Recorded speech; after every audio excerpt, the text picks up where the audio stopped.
அஸ்ஸலாமு அலைக்கும். இன்றைக்கி நம்ம ஹபீஸ் கிச்சனில் சப்பாத்தி நூடுல்ஸ் பண்ணலாம். எப்படி பண்ணுறதுங்கிறத பார்த்துடலாம். ஸ்டவ் ஆன் பண்ணிக்கிறேன்.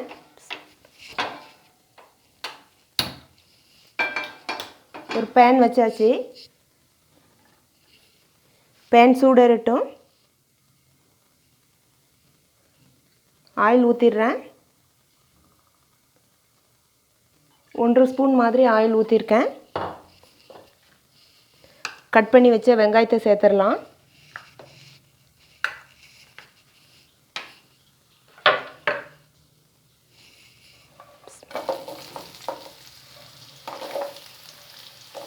பெரிய வெங்காயம் ஒரு வெங்காயம் கட் பண்ணியிருக்கேன் நீல வாக்கில்.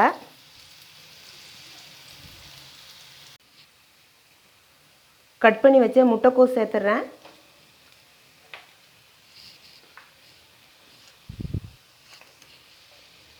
வெங்காயமும் முட்டைக்கோஸும் நல்லா வதங்கட்டும். கட் பண்ணி வச்ச வெள்ளைப்பூடும் இஞ்சியும் சேர்த்துக்கிறேன். ஒரு 7 பூடை நீல வாக்கில் கட் பண்ணியிருக்கேன். இஞ்சியை பொடி பொடியாக கட் பண்ணியிருக்கேன். அதையும் சேர்த்துட்றேன். சேர்த்து நல்லா மிக்ஸ் பண்ணிடுவோம்.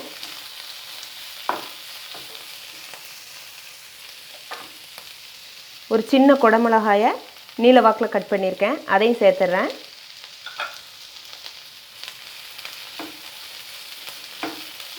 எல்லாம் ஒரு 2 நிமிஷம் வதங்கட்டும். வதங்கிருச்சு.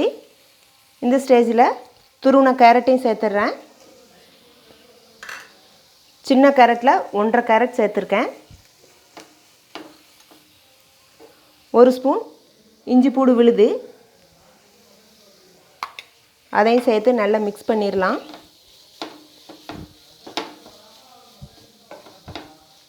எல்லாம் சேர்ந்து ஒரு 2 நிமிஷம் வதங்கட்டும். வதங்கிட்டு இருக்கும்போதே சப்பாத்தியை கட் பண்ணி எடுத்துடலாம். நான் எடுத்த அளவுக்கு 3 சப்பாத்தி எடுத்திருக்கேன். இந்த 3 சப்பாத்தியும் சிசர் வச்சு கட் பண்ணணும். முதல்ல பாதியாக கட் பண்ணிக்கிறேன்.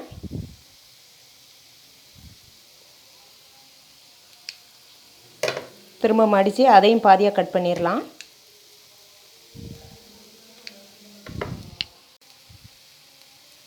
இதே மாதிரி கட் பண்ணி எடுத்துக்கிறணும். கட் பண்ண சப்பாத்தியை இப்படி குட்டி குட்டியாக நீல வாக்கில் கட் பண்ணி எடுத்துடலாம். இதே மாதிரியே மீதம் இருக்க 2 சப்பாத்தியும் கட் பண்ணி எடுத்துருவோம்.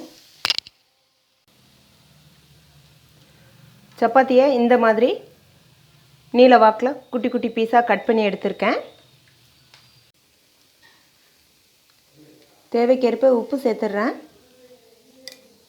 உப்பு சேர்த்து நல்லா மிக்ஸ் பண்ணிவிட்டு கட் பண்ணி வச்ச சப்பாத்தியை சேர்த்துடலாம்.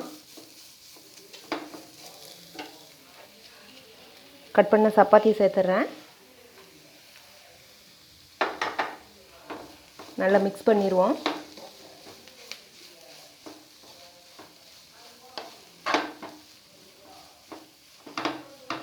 நல்லா மிக்ஸ் பண்ணிவிட்டு காரத்துக்கு ஏற்ப மிளகு பவுடர் சேர்த்துட்றேன். நான் 2 ஸ்பூன் சேர்க்குறேன்.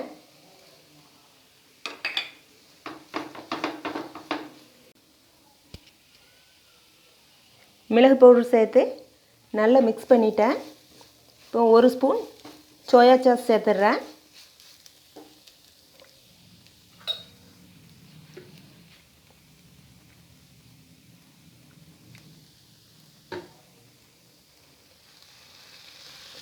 ஒரு ஸ்பூன் டொமேட்டோ சாஸ்,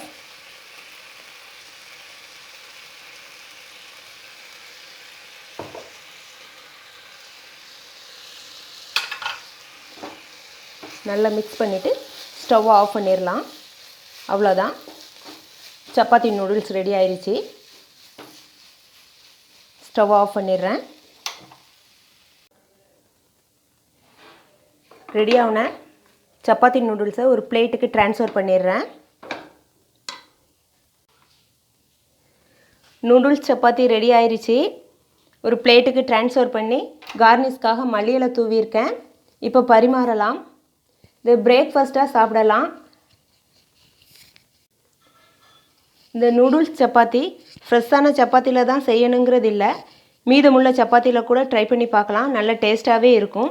நீங்களும் இதை ஒரு முறை ட்ரை பண்ணி பாருங்கள். எப்படி இருக்குன்னு கமெண்ட்டில் சொல்லுங்கள். நம்ம சேனல் பிடிச்சிருந்தால் லைக் பண்ணுங்கள், ஷேர் பண்ணுங்கள், சப்ஸ்கிரைப் பண்ணுங்கள், பெல் ஐக்கானை கிளிக் பண்ணுங்கள். அஸ்ஸலாமு அலைக்கும்.